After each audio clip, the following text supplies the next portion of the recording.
Urdu motivational videos اور stories کے لیے ہمارا چینل سبسکرائب کیجیے گا، شکریہ۔ ایک بادشاہ کشتی میں بیٹھ کر دریا کی سیر کر رہا تھا۔ کچھ درباری اور چند غلام بھی ساتھ تھے۔ ان میں سے ایک غلام ایسا تھا جو پہلے کبھی کشتی میں نہ بیٹھا تھا، اس لیے وہ بہت خوفزدہ تھا اور ڈوب جانے کے خوف سے رو رہا تھا۔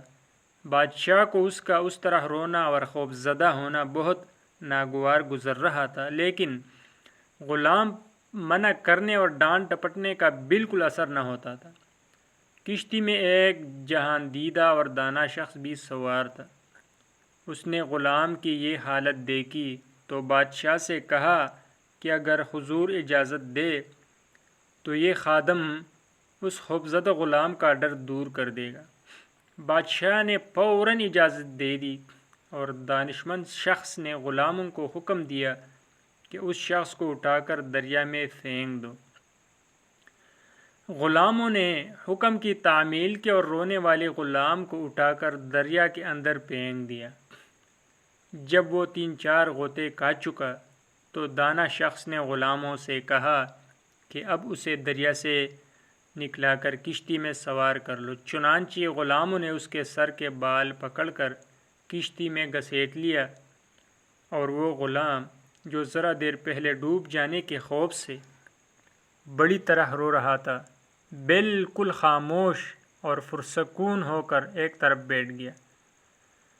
بادشاہ نے حیران ہو کر سوال کیا کہ آخر اس بات میں کیا بھلائی تھی کہ تم نے ایک ڈرے ہوئے شخص کو دریا میں پھینکوا دیا تھا؟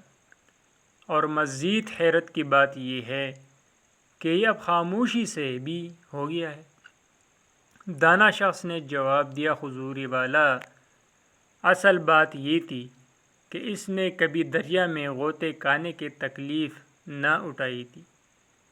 اس طرح اس کے دل میں اس آرام کی کوئی قدر نہ تھی جو اسے کشتی کے اندر حاصل تھی۔ اب ان دونوں کی حقیقت اس پر روشن ہو گئی اور خاموش ہو گیا۔ جس نے دیکھی نہ ہو کوئی تکلیف، قدر آرام کی وہ کیا جانے، نعمتوں سے بھرا ہو جس کا پیٹ، جو کہ روٹی کو کب غذا مانے۔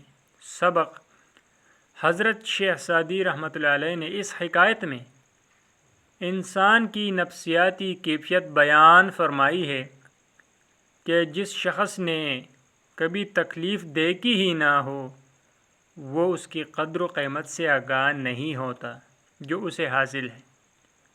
اس کے علاوہ ایسا شخص جسارت اور قوت برداشت سے بھی محروم ہوتا ہے۔ مسرت اور کامیاب زندگی وہی شخص گزار سکتا ہے جو رنج و راحت دونوں سے بخوبی آگاہ ہو۔